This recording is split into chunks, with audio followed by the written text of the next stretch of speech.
This is Changemakers with Katie Gore, finding the right solutions for the affordable housing community. This week's changemaker is Milet Hopping, the president and CEO of the Waco Housing Authority and affiliates in Texas. Milet has led efforts to expand access to housing and oversee more than 80 staff and is helping to find stable homes for nearly 2,000 residents and 6,000 voucher recipients. Working for 3 decades in Waco, Milet joins me on Changemakers. Welcome. Well, thank you for inviting me, Katie. I really appreciate you and obviously Cordell and what you obviously do for generations of housers. We really do appreciate it. I am so glad that you're here. We met several months ago. We were on the same panel together, and it was really fun because we were at a Texas NARO conference, if you'll remember. And we were all up there with several other people from, Austin, National NARO. And it was such a great moment because we shared some things about affordable housing specific to Texas. And I cannot wait to hear what you guys are doing because just in the few minutes that we were up there, I learned so much about the redevelopment and some of the challenges. So, thank you for taking the time to come onto this platform. I'm happy to be here. Thank you for inviting me. Before we get going and we talk about all of the development that you're doing, I want to talk about how you first got started into housing. I like to ask this question because there are some common themes, but there's always a fun tangent, if you will, about what drew people to housing. So, would you like to start us there? So I will tell you that I'm a social worker at heart. So obviously thought I could change the world when I first graduated college. I don't want to date myself, but at one point I did a bunch of different things with runaway kids, with adoptions. But I really lost my heart basically when I got to work with immigration families, families who were immigrants who came to Washington State to pick crops, right? And the family had a culture where they needed the kids to also help pick crops. But what I found was the farmers would house them, and it was basically temporary shelter. So one of the things my job really was about was really getting the kids in school and trying to get a culture that was already very well established to understand how important education was. Most of the adults had never been beyond school 6th grade because it was better to work together as a family. But the housing was often converted barns, very bunk like types of housing. And, it was there for a crop. I'm here to pick tulips or I'm here to pick daffodils, potatoes, apples, whatever it was. So nobody really felt the need to really house them in a safe, secure place. I will say that the farmers did try in a lot of respects, but for them, you're here for 3 months and you're moving on to the next crop somewhere else. So that's how I fell into housing, not in a traditional housing way whatsoever. Eventually, my husband and I when we started a family, wanted to be around family, and we tossed a coin, to either go to Texas or go back to Massachusetts, and Texas won, and so we came down here, and the very first job I saw that I felt was uplifting was a family self-sufficiency coordinator, and I became that, basically, and I fell in love with housing, could see it fired me in a way that maybe other career paths might not have. I felt really strongly that people could get on a path if they were housed, in a safe environment where you could really talk about issues, everything from mental health to workforce development and reach for goals that maybe you'd never thought of in your whole entire life, that was something you'd ever achieve. So it became a big, uplifting part of my life to start there and get to do that for so long. I love that your path took the family self-sufficiency. You may be my first podcast guest that started in that particular position. We've had people who started as housing specialists and other roles. In fact, what was your journey like once you started there? Because I think that you were in several positions. You wanna talk about some of that? Yes. So I started off as the family self-sufficiency coordinator, and sort of became the community engagement person for the agency. So I saw the point that maybe others didn't see in that macro level of instructions, basically, that you had to have the community buy-in if you really wanted to have growth over time. So there needed to be contacts in the chamber with the city, the county. We cover a very wide area, sort of central Texas that nearly touches Fort Worth and then goes almost down towards the south, right? So we have a big area to cover, and it was important that people keep housing and residents foremost in their minds whenever they were having to make decisions. So it became somewhat of a politicking and advocacy, sorry, position that I had not anticipated either. But Mhm. it was important, and it was fun to pass that on to the residents and have them, or the participants in my program, and have them realize that they needed to advocate for themselves. They needed to be able to articulate what goals they wanted and what they felt they could achieve, and then what were the obstacles that were gonna get in their way, and how do we work around those? So it was worth every second of time, I think. And then after that, the position of COO was created. I was asked to step in and do that. And so that was a rude awakening too, because I missed my one-on-ones with the clients, and, Yeah. as a COO, I now became a grievance, level person. So what I got was not the sort of, "Let's take a step and let's look at this, and where are you gonna go?" I got grievances that I had to Mhm. deal with participants. But in the end, we found I found anyway, that now I had to get, used to Section 8 as opposed to public housing, and manage the 2. Mhm. So those departments were under me, so was community services. We wrote a lot of grants at the time because that's how we had to get funded. I will tell you that was nerve-wracking. I'm not sure that led to the gray hair I have, but, it didn't hurt. So, because funding is such an issue, right? Funding is an Mhm. issue no matter who's our president, no matter who's in office. Um, it's very easy to say somebody else can take care of that. Mhm. And we can't let people think that way, right? Mhm. We're all citizens of this wonderful country, and we all have something to give if we ever get seated at the table. And so it's our job to make sure that happens. Mhm. There's always a fight for funding no matter what format or forum. Hmm. So, I think the biggest piece is that we get the chance to say before and after of people's lives. Like, Exactly. this is what it was before, Hmm. stable housing happened. Wow, look what their life was like after. Exactly. It's a huge, an easy thing to explain. Mhm. If housing was embedded in everything, right? I'm saying housing needs to be embedded in education. It needs to be embedded in, as a human right. It needs to be embedded in business. It needs to be embedded in normal or community organizational things. For instance, like VAWA, family abuse centers, advocacy centers, human trafficking.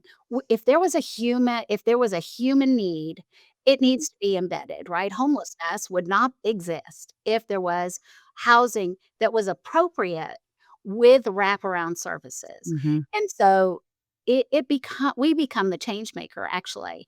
We become what impacts the Yep. community to become something more. And it's always been my dream that Waco would be one of those places where if you came here lost, if you came here not knowing what you wanted to do, that we would have a place for you. We would have the counseling and the work to do together to get you where Mhm. you wanted to be. And we've worked very hard to get there. I've been here 31 years. And so I see a huge difference from when I started to now. And it starts with development, of course. My oldest property was built in 1938. Wow. Yeah, so Kate Ross is a beautiful, wonderful, solution at the time to widows and orphans and during world wars, and they needed a place to be. And Mhm. so Waco took care of that, and we managed it. But over time, it became something else, and now we're behind in what modern, amenities are for apartment complexes. We, struggle to have space. Those units were built at a time when people had less things, Yeah. and maybe they lived a much simpler life, but even appliances. So to get an appliance in or get, AC units in or those sort of amenities that everybody sort of expects, especially if you live in Texas, right? An AC is sort of a lifeline. An AC unit has to work. But anyway, so I say all that just to say that, we sort of evolved behind the times, as an industry, I feel like. Mhm. And then HUD gave us some tools that allowed us to start doing redevelopment, not just in our properties, but also to create public private partnerships that allowed us to become part of brand new properties, Mhm. and that we would have set aside units for voucher holders, and certain things would be not included that might be included in fair market side of units, which would be three times the rent, right? That's always Yeah. the problem, and those three times the rent deposits. So by creating those partnerships, we were able to craft what doesn't work for our people who work so hard already at jobs, and they needed to have that step up, not a handout, just a step up. And, we've done 3 already, we're working on 2 more. The first one of those will be, a senior property, that'll be the first one I've done, Okay. but I'm looking forward to that. We have benefited from that, so we able to buy some land, we're starting another, project there, and our hope is that eventually there'll be those places for everybody who comes here. Mhm. We're even seeing places like hospitals and, schools who say, "I can't hire my nurses and my teachers," Mhm. or, "I'm having such higher turnover Correct. because they don't wanna commute an hour, there's not affordable housing."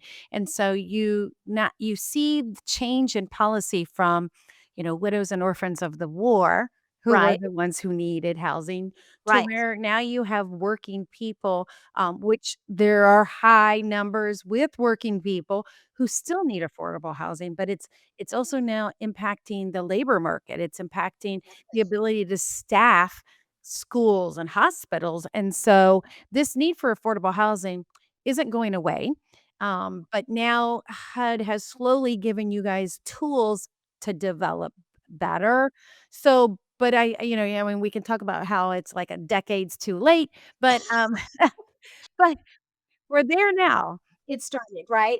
It's the same, you can look back on your life at any point in time and look at it with rose-colored glasses or look at it in reality and realize, okay, that's who I was then, Yeah. right? Those were the goals that made me happy then. So as time evolved, this is what we need to Yeah. be. I will tell you the biggest part about doing these developments for me is that we have a tool here in Texas that allows us to tax exempt the land, but then again, like I said, we craft that partnership because obviously every developer would love to not pay property taxes for however long it is that we do it. Um, but we always ask for 50% of the units to be fair market. And then I have a set number, about 10% to 15% that I want for voucher holders that are under the other 50%, but the other little gap that's in there, is for workforce development. I don't benefit from that. I don't have, I don't have a voucher, that's for people who make over a certain amount of money. That's not how our program works. But what I can see, and I think it helps the community in the long term, is those businesses that we keep bringing to Waco who've got starting wages at $15 an hour, $16 an hour. It's very difficult for their entry level workers who do the bulk of the work. Yep. right? To afford an apartment complex, it's gonna ask you to make a first and last month's deposit as well as a security deposit, plus all your utility deposits. And then they're gonna ask, you to kind of pay this huge rent, which you Mhm, cannot afford. mhm. So without being on our program, without any benefit to us, we're setting aside a certain percentage that has to be met. And for the tax exemption to continue to be approved, the the balance of that has to right now be about 10% of 60% of the units, right? That are not not the first 50. Fair market's done, and Right, that's right. so I could explain it maybe better. 100 units are being built, 50 will be fair market. 50 then become what I call affordable housing. I'm taking 10% of that of 50, so 5 to 6 units, and they're for voucher holders. The rest of those units are for those people who make 40 to 80% of income, of average median income here. Average median income differs everywhere in the country, but so we do that, and so those people are already working, but then what we're asking is anybody that is on my 50 side of the units don't have to work, don't have to try to be considered for 3 times the deposit, 3 times Mm, the rent. Because most people will say, "Okay, so if $1,500 is the rent for a two-bedroom unit, I have to make at least $4,500 a month." Well, you try telling me how you do that on $15 an hour. yeah. It's impossible. So, by doing that, they offer them discounted rents. The developer does that. Um, but for my set of units, then I also craft what I want them to have. I don't want them to pay more than 1 month's deposit. You cannot qualify them based on 3 times the rent because I'm Right, paying 70% of the rent. right, right. So you will never get to do that, and, they weigh that. They weigh that against the tax exemption and the property, and is it still worth doing? And Mhm. most of the time they do. So we have several, like I said, several in place, several that we've done, in that kind of space, and our hope is to, also create, um spaces where we can go up to 80% of average median income at anything we build. So, Mhm. I think we're evolving the right way. I wish it had happened 10 years ago, Katie, I really do, but the reality is we we were so focused on, I have to make sure that people get their rent paid. We wanna make sure the landlords will still have available units that meet certain standards, of inspection. We tried very hard not to house people in particular neighborhoods. We wanted them everywhere. So that's a consideration for me when I want to partner with a developer. I'm looking at, I don't want you to be all clustered around downtown. I want you to be everywhere because people should have options of where they want their kids to go to school, the same sort of decisions I make, right? When I was, either buying a home or renting, my husband and I would look and say, "Okay, how far is it to drive? Is the school worth, moving here? Is the town itself, developed enough for us, and the way we want to live?" So, I those choices every human has, and they Mhm. should have, but for a lot of people, they need to live close to work because they don't have transportation, the way I do to get in a car and just go. So, a lot of consideration is about place, right? So, a lot of times I place partnerships in positions where they're close to the hospital so people can work there. They're close to the mall. They're close to whatever, manufacturing plant is nearby so that they can get there and work. You mentioned the increase of jobs that's coming to Waco, and, that's great because now you're gonna have diversity of your income and, all of the things that development and economic development brings to a community, enhancing so many different things. I also have seen the change in rent structures. So Mhm. give us an idea of what's happened with affordability there in Waco. So I think for the last, I think in 2022, the city of Waco did a study on housing. right? Just a separate independent study to see where they were. Were they meeting the requirements that were needed in order to have a thriving community, to be able to meet the needs of businesses, and also, existing businesses like schools and firefighters and policemen. And it came up, no, we were 5,000, that was then 5,000 units in the whole. Wow. And so, and of those, that included people above 110%. It wasn't just um, our vulnerable population, but it was everybody from there all the way above. Now that's a pretty eye-opening study. So we partnered with the city and other collaborative partners to try to make sure that we started talking about the fact that we needed to do something. So I was already undergoing a RAD conversion at one of my public housing properties. We were in the middle of trying to secure funding for my second public housing property, which we're doing in phases. And I had left my oldest gem to to figure out what we could do because there were so many other problems with that site, infrastructure wise. So um, we started that process and could see what would happen, but then we started doing the partnerships that we do right now. But I will tell you that the rents here have probably increased over 35-45% in the last 5 years. So, there was a time 5 years ago when I was started with the RAD that the rents were about $700 a month, $800 a month for one bedroom apartment. But now it's $1,200.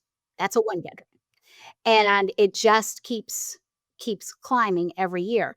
It is not going back down, and so the hope that it will is sort of unrealistic. Mhm. We need to be really looking at things and saying, "Okay, we need to embed some kind of automatic increase." And there probably isn't a perfect formula, but we're looking at 5 to 10%, to keep that growth happening. Or we try to build with products, and systems that allow us to keep the rent fairly steady. Mhm. So it's a combination of a lot of things in order to address climbing rents. I think that probably there are lots more, smart people around that would probably tell me that they have at least 10 other ideas I could do. But for us, this is how we did it. And we did it as a collaborative community. I think we've worked very hard. And I'll give you an example of that. I had a developer who wanted to build 300 units. He was willing to do the 50-50 model. uh, but he wanted to build by a school I knew had just finished doing some um, work to take in a school that was closing, the kids from a school that was closing.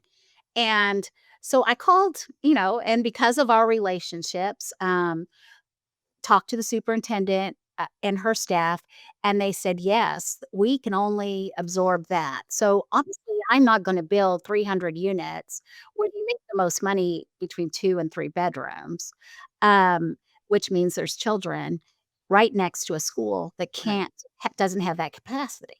Yeah. So, it is housing that has to be able to say, "I love what you do. I love your product, but this is not the right location. I will not, put this school at risk for that."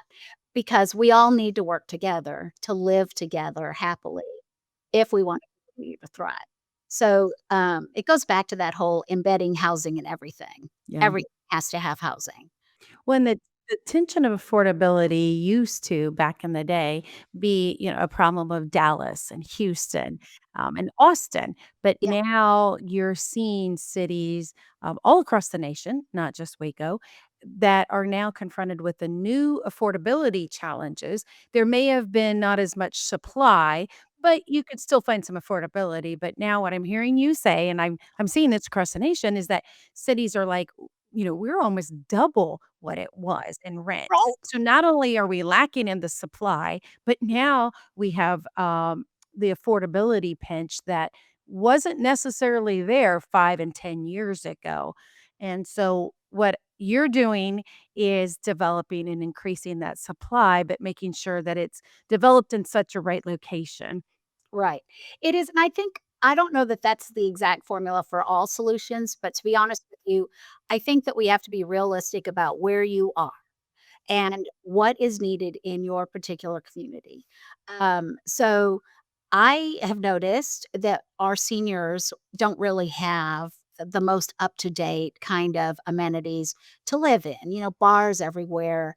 Um, we want wider hallways. We want the type of knobs that make it easier for somebody with arthritis to get in and out of a unit. But also we need to be considering that socialization helps mental health, and seniors don't quit learning things. They want to learn. They like their jazz exercise and all those other components that we have always just sort of siloed ourselves into housing. So we need to be building what I would consider a community hub, right? A hub that has technology available to everyone. And the digital divide is probably something that you, of all people, could probably do an entire sermon about, so I'm not gonna touch that one, but it's an issue, right? It's not something we can just ignore, Yeah. but I think that we have an opportunity in this sort of growth period to say, "We need those community hubs, and they should be inside these sort of, these housing units that we bring into the 21st century, that we say when you drive by, "So where's your public housing?" That's where's the Section 8 housing? So you want to, do that, but you cannot do that. Everything ends up being, how important your staff can support the residents, right? But also how important it is for the residents to support themselves. Mhm. So there needs to be some sort of a hub where childcare is, because that's always a problem. Um, where you can have these technology classes where people who, they're 80 years old and perfectly healthy, but they don't know how to operate a computer, and everything gets sent to you by that now, your Social Security statements, your banking. All your medical appointments, everything's going to a portal. Yeah. Exactly, and they're like, "Portal?" Yeah. You know what I mean? So we need those hubs, to be there, but they shouldn't be limited to just an apartment complex. They really need to be a community hub. Tell me about this go to college tour, Ah, 'cause yes, I think this is what we're talking about, but I'm very impressed. yes. I wanna share that have you share that. Okay, so first, let me tell you that as housers, we've done a poor job of creating future leaders, right? Yeah. We've been so busy manning regulations and, Yep. um, funding that we have not paid attention to who comes after us. Mhm. So, one of the things that we wanted to do, and it's been in existence now 26 years, I think. It's 25 years, 2 years we couldn't go because of COVID. But this is our 25th year of an actual trip, but it's actually 26 years in existence. So what we do is we take kids from both public housing and Section 8, not a ton, they have to be chosen, they have to be good grades, they have to be Yeah. having no problems in school and so forth, obviously with parent approval, and we choose either in the state of Texas or out of the state of Texas, and we fundraise, we do all kinds of things, which I'm in the middle of doing right now, so if anybody wants to give me some money, I would take it for the kids, for the go to college trip. So, one year we went to Little Rock, and they learned everything about, Black history and what happened there. They went to Oklahoma City and visited all these colleges, but also it's a trip that expands knowledge through cultural events and museums and as well as college. The colleges have been fantastic, right? They're willing to have the kids come hang out all day. They give them swag. They talk about how college is funded, what they need to be doing now to get ready to be accepted. Um, some states, like around Texas, have a mutual it's considered in-state as opposed to out-of-state, tuition and expenses. But I will tell you that I think, they for a lot of kids, they've never left our development. This is the first time they're really going somewhere. Yeah. Now, maybe when they're in high school, they're on the football team, they go over there, but they're not going somewhere like this, where they don't know the other kids on the trip. We have volunteers from the city of Waco. We have my own staff that goes, parents that go. We have one parent for 2 kids. So there is no losing them. That was my biggest fear when we were dreaming Yeah. this first, right? Please don't let me lose the kids. Um, and I will tell you that for the first couple of years, I would sleep with the company credit card underneath my pillow in the event that they called me and some emergency had happened. Yes. Yes. Um, but anyway, um, glad to say nothing has ever happened, but churches have helped us, fund things as well. We just really it's about a $10,000 trip every year. A shout out to Post Investments last year, they funded the entire year, and the kids were phenomenal. I will tell you that we did do, a trip by plane. Um, and a lot of kids did not want to go on a plane. They were Oh, terrified. Um, their parents were dropping them off at the airport, and they were very scared. Uh, but their parents I love that. Parents who've never been on a plane too said, "No, I've always wanted to travel. This is something you need to do." The benefit of that is that eventually, right, after these experiences, we try to include those kids in other types of events for other youth so that we can share those experiences with them. The knowledge is not the same as when you get to experience it yourself, but it is worth doing. I right. think, there is no way that I could tell you, that these kids have not been absolutely phenomenal as they grew up. I have a girl who works in Houston who, was top of her class at University of Houston. She did the 3 and 3, education for her law degree, and so she now works in Houston full time. We have business owners in several other states that they had eventually visited and liked and moved there. So we have several of, independent business owners, and so I will tell you that it's been one of the most successful things we have ever done here. And we've created leaders, right? We created leaders who understood that things could be different if the right energy was put into them. Yeah. And they're the example of the success that that program has always brought about. So, we've been very blessed, I will say, with wonderful people who've acted as our chaperones, a lot of, kids who who weren't sure what they were gonna do, but I will tell you it was a leap of faith from the parents that kicked their butts on the bus and said, "We're going," right? So I really do think, they will look back on it now and tell me all the time if I run into them that this was the best thing they ever did as a kid, Excellent. and so they don't have to be the president of the United States. I just wanna know they're happy and that they Yeah. can take care of themselves, and now they're positive community members wherever they live, and they give back in their own way. So, I Mhm. think we did the right thing. I just Mhm. wish I could take every kid.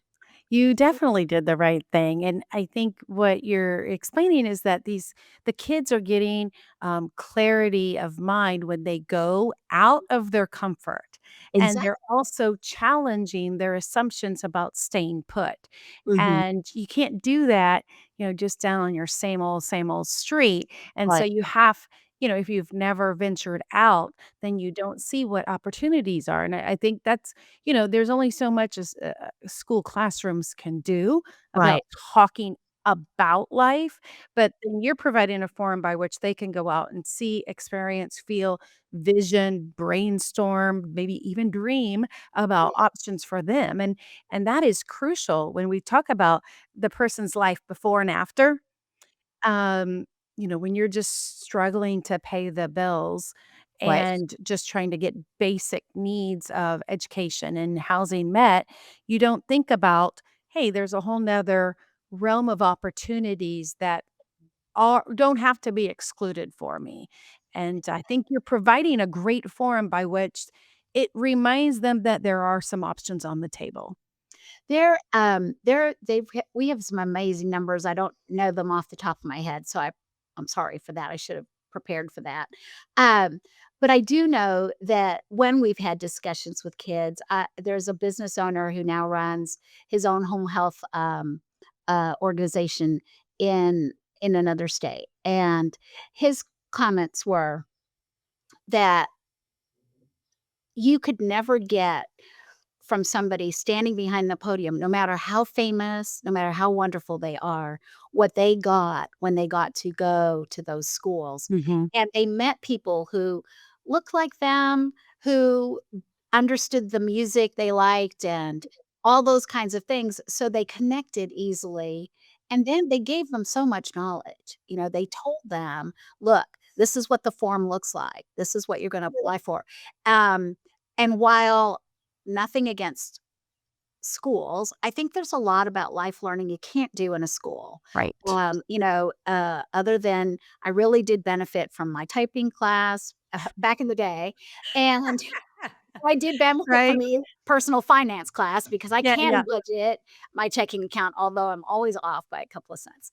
So those 2 things, were really helpful Yeah. life experiences. Um, but what school does for you and what we tried to do with those trips is to explain, "Look, you're meeting people who do all kinds of things with an education or not." Um, you know, the museum curator has a degree, right? This is what they do. How do they choose the art they want to show on the walls? They're discussing that. Those are conversations they might never have had, and we don't know how each kid is individually impacted by those things. Right. But I will tell you that we took the plane trip to Washington, DC. We didn't lose any kids. So that I'm gonna say that up front. They went to several colleges around there. Cost was really scary, right, for going to college for a lot of the kids, and they explained about scholarships and all kinds of things.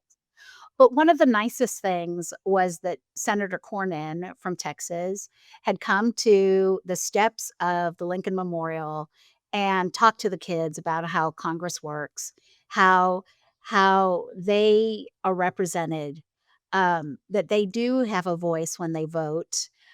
And I think it really made it an understanding or a connection with the kids that our government does work for us. It's supposed to work for us.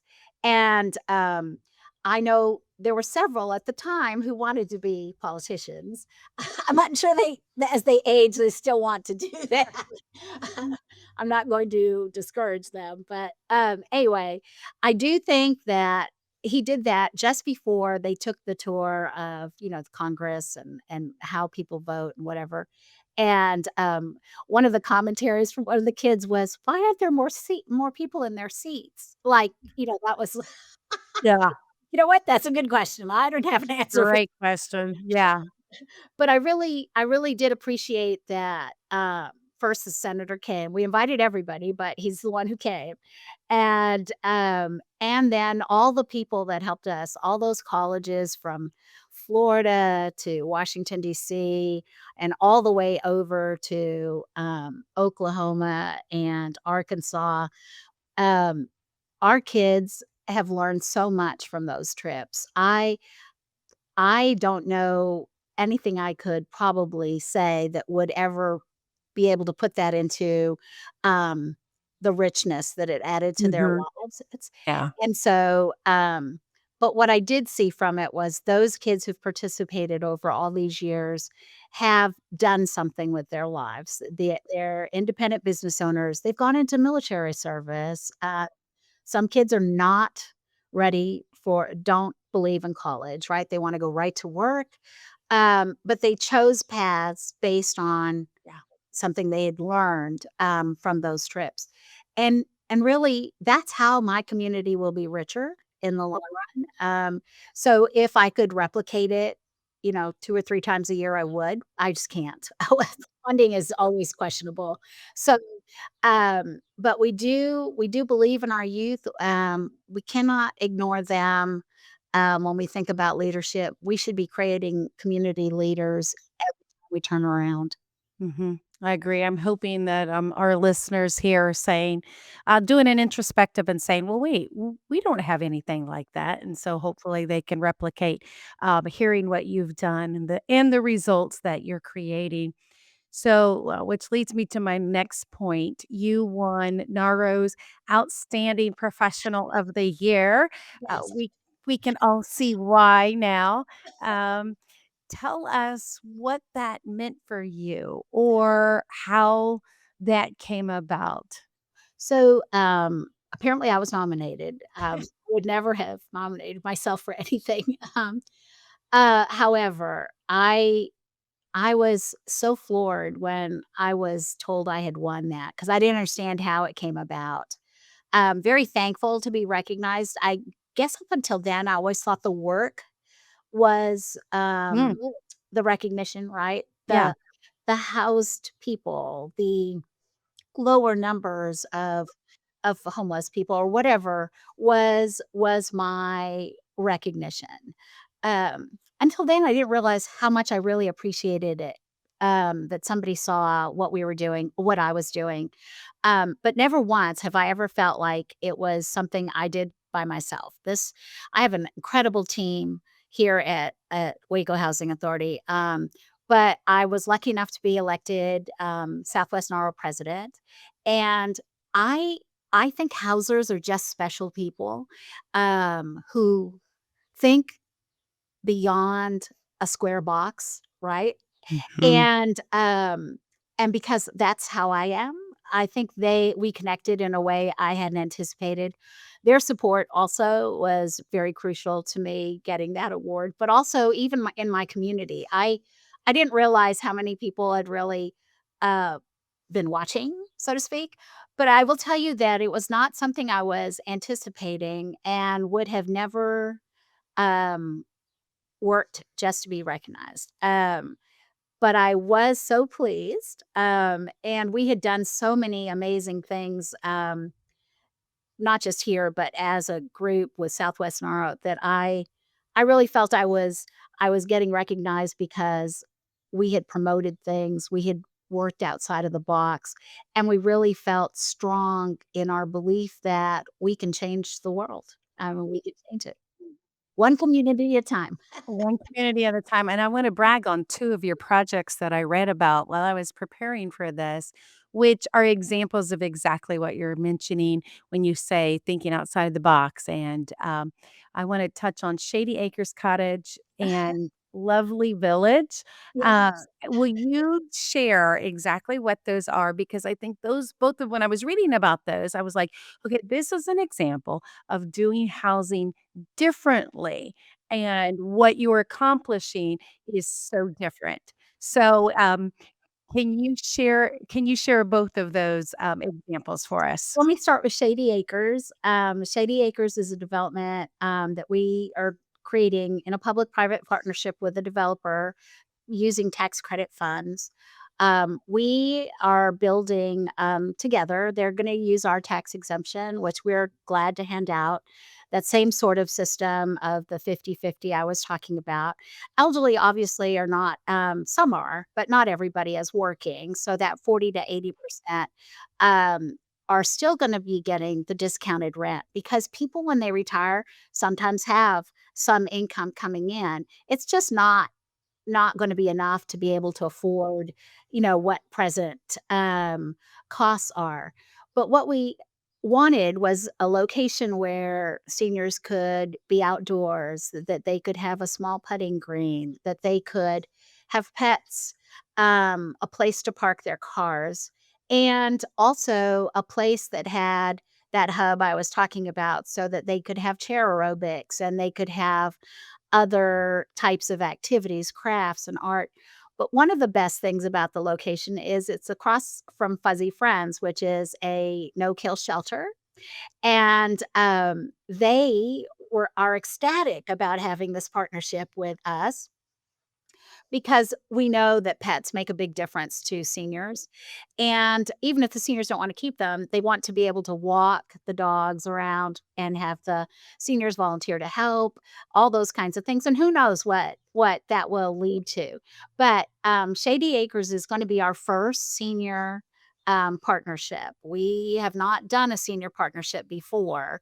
Um, but I already have people asking about it. Like, when can we move in? What is it gonna be like? And again, it's a situation where we've been very, very consistent about saying we need to make sure that people at this level of income can live here, and then this level can live here, and then the ones who make plenty more can live here. Um, I've always looked at housing as a community issue, right? We all live together. I mean, we do, right? We all have a say in who gets elected for leadership and so forth. Um, and so we're just going to keep that model going. But our community is diverse. Our community is talented and creative, and we need that talent and creativity in everything. And so when we thought about seniors and how to make retirement life more interesting, but still independent, this was what we came up with. And so we're pretty excited about it. We're hoping to add a partnership for some occupational and physical therapy if needed. Um, we'll see. That's still in development. But then we're going to talk about Lovely Village. So, Lovely Village, Waco, for whatever reason, seems to be a trading spot for human trafficking. So people drive from the south here, stop, exchange individuals, and then divide them up to go north, northwest, south, east, however it goes. And so we um we were very lucky to be having talked to the city of Waco. They had a building they wanted to donate. A group that believes strongly in stopping human trafficking, or at least helping women rehab, women and men, because not just women. Rehab wanted to turn this small building into 4 units, which we're going to help them do with project based vouchers, and and then there they will have wraparound services as well. And so part of what's happening is we're housing them regardless of any present problems, whether that's addictions, whether that's just, you know, physical needs or whatever. Lovely Village is just going to be this wonderful dedicated space, even though it's not a lot. But I think it's a partnership that's both public and private, not just about money, but also that the city felt there was such a need to do this. That they're doing this process with them. Um, so we're all helping create this safe haven. And I'm sure that they have volunteers who will help with those wraparound services. We have community organizations already in place to do that. So I think it will be a place where we actually help people grow. And we have to start with nurturing them, getting them, to a point where they believe in themselves again. So it's extremely important. If I can mention one more project. Of course. Again, a public-private partnership with a developer to build on our VA campus here, Doris Miller Veterans Administration. They have a hospital here, and so they deal with everything from mental health to physical ailments and whatever of veterans. We agreed in this partnership to provide 8 VASH vouchers. And so there will be 8 vouchers, actually project based vouchers, VASH project based vouchers assigned to the property. We're going to manage the property, collect rents, and make sure people are getting the wraparound services they need. As well as make sure things are ready for compliance for the developer and the investor. And then they're converting 3 buildings on their site into efficiency units that we are also going to project base, but with a veteran's preference.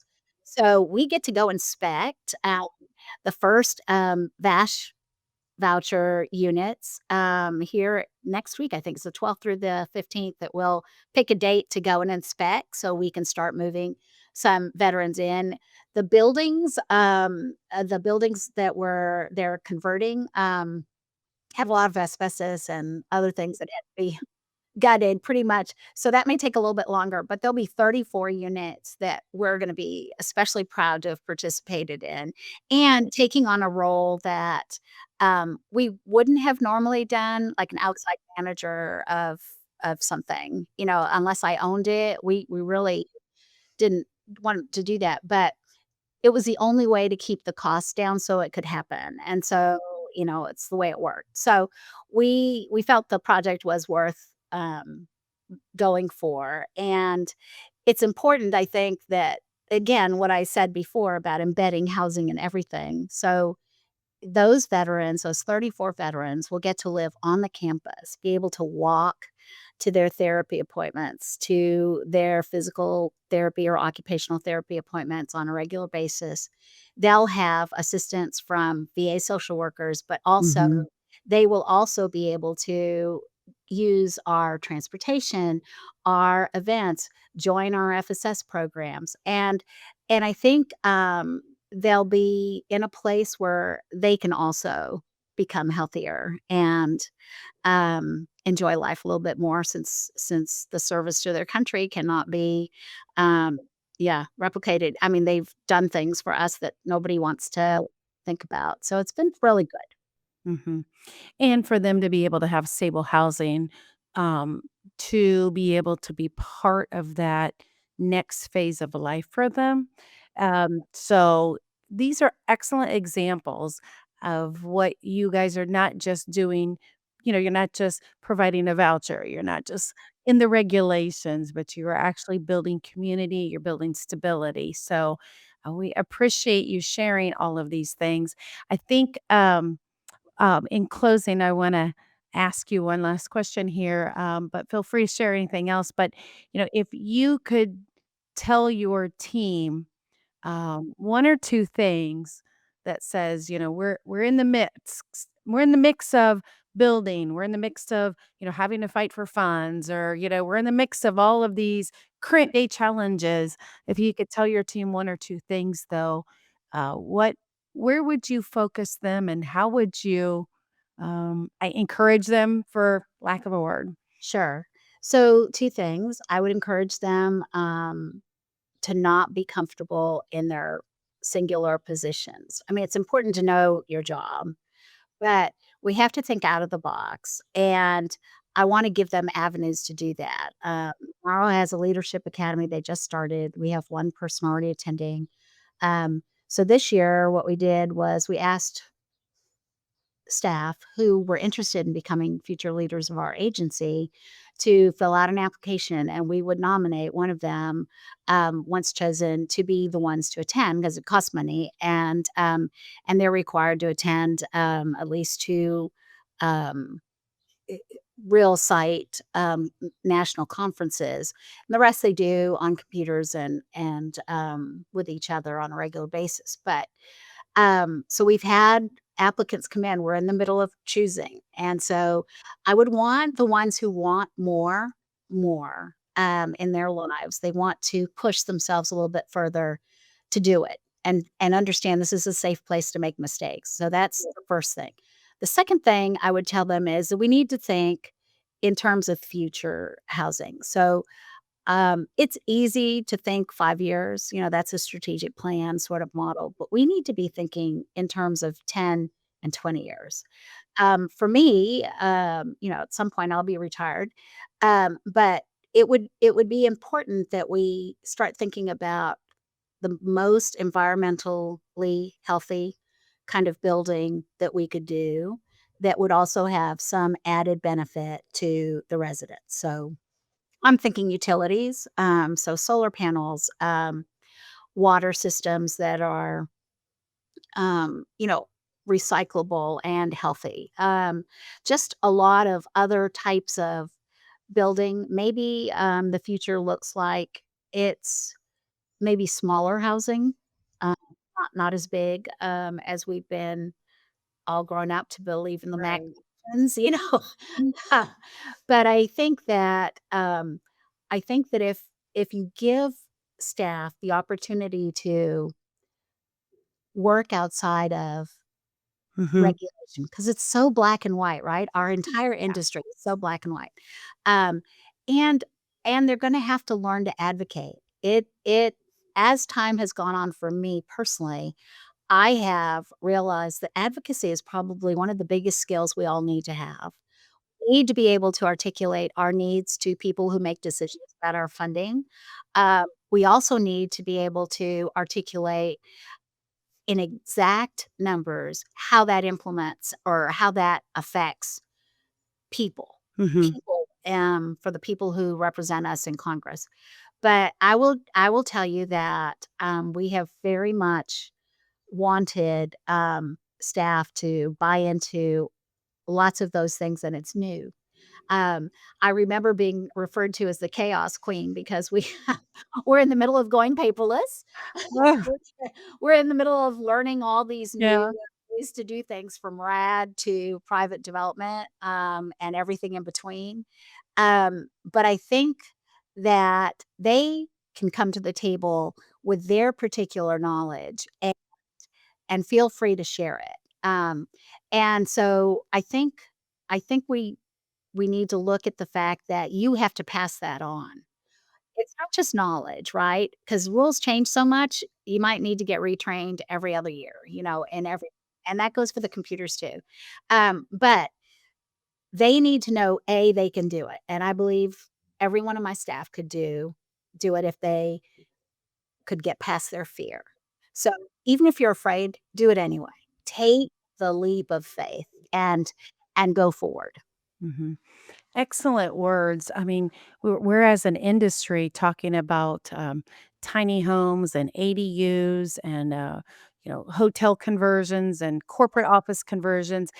None of those techniques and models were the regular conversation just Right. 10 years ago, and That's now right. we're like, we have entire companies who are creating this kind of affordable housing stock with these parameters. And so I think your challenge to us is saying, okay, so what do we need to be in the next 10 years thinking about for the industry to meet the needs and to look ahead? Even um, even people who are doing shipping container uh, Yes. home, Yes. I Yeah. mean, all of Development these and all. things. Yes, yes. Um, So, and I think the other thing I would say is consider a tiered model. So, always going to need, housing that's affordable for elderly and disabled no matter right, what. And it right, has to build particular requirements, right? right. Um but beyond that, yes, people will want to rent, and there may be people who never want to become homeowners. But then how do you bridge the tier that goes from renting to an affordable place, that somebody could live in 10 to 15 years, really develop equity, and then move up, right? Right. So, 'cause that's what people do with real estate. So, my thought process with that is a community land trust where Mhm. we could own the land like I do with the developers. They would be exempt from property taxes. They would have to pay taxes on their building, their house, so to speak, which is much lower. I'm sure I don't know what taxes are like where you are, property tax, but here they're a little scary. And they would still pay taxes on that, which bridges starts to bridge a gap. They would live in it for a certain amount of time, it has to be owner occupied.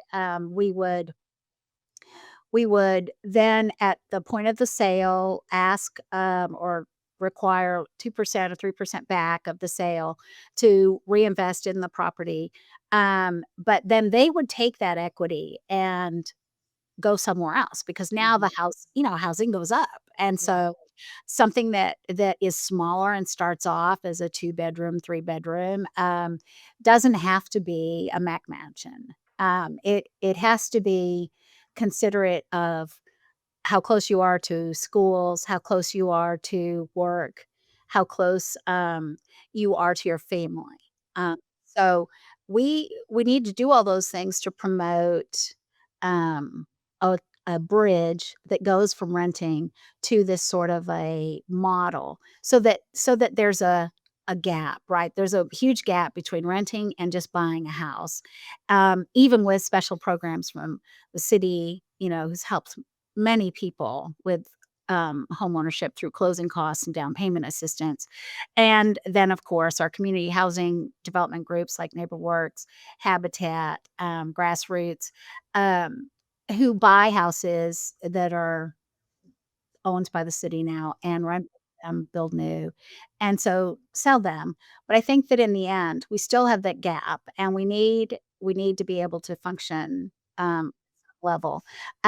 So I think people need to be thinking long term in terms of homeownership also. Mhm.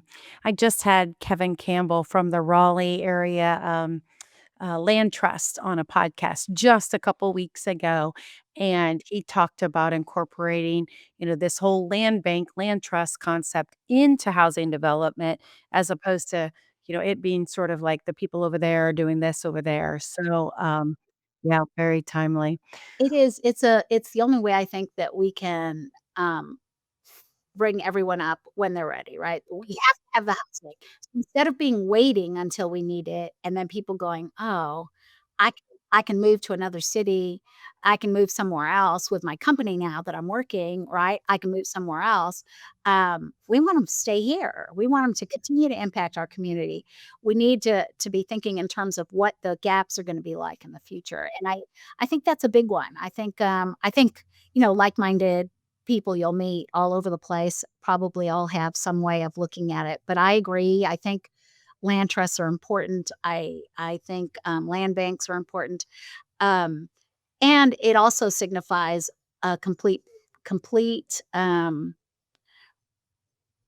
cooperation between several different entities because you're looking at, other government entities, cities, counties, and you're looking at educational institutions. So when you're looking at that and everybody understands, my teacher is only going to make $38,000 a year, where Yeah, is she going to live? right. Um, so you have to be creating those things. She might want to rent for a while, but maybe now she wants, a home ownership. She can't afford, the $300,000 minimum here or whatever. I have to provide we have to look at something in between, and I think that we can do that.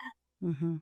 Well, Millet, it has been amazing to talk to you. I'm glad that, we met, many moons ago on that Yes. panel. So I appreciate your leadership and what you're doing for Waco, and, we look forward to seeing you on the next panel at the next event. So thank you so much for your time. And thank you for sharing the way you share with everybody. I really do think it helps our housing industry in the long run. So thank you, Katie. Well, you're welcome for that. Y'all take care. Thanks for listening to Changemakers with Katie Gore. To find out more about Katie, go to quadel.com. That's QUADEL.com. This has been a production of Forbes Books Radio.